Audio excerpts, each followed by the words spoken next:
Where did church come from? So there is a Greek word, kyrkiakon, and it means belonging to the Lord, and it's only used twice in the apostolic writings. Twice, kyrkiakon. It means belonging to the Lord. It was used once in 1 Corinthians to speak about the day of the Lord. The Lord's Day, belonging to the Lord's Day, in 1 Corinthians is the Lord's Supper. So the Lord's Supper in 1 Corinthians, and then in Revelation, the Lord's Day, kyrkiakon. Kyrios is the Greek for God, and so kyrkiakon is of God or belonging to God. And so twice the apostolic writings use that word. But for replacement theology reasons, that was the word that translators choose to put in the place and use church. So how did they get church out of kyrkiakon? Well, here's the basic etymology of that word. Kyrkiakon is the Greek word.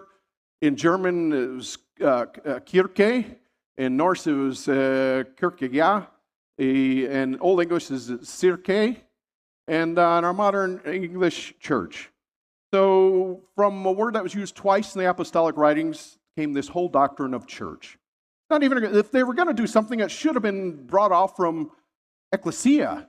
Iglesia in the Spanish speakers is much better translation. At least it's a correct flow. But here the translators chose to use a word that was used twice in all the apostolic writings. 114 times approximately, ecclesia is used. That's the overwhelming word that's used in the apostolic writings. They didn't choose to use ecclesia. That was used over 100 times. They chose kyrkiakon, that's used twice.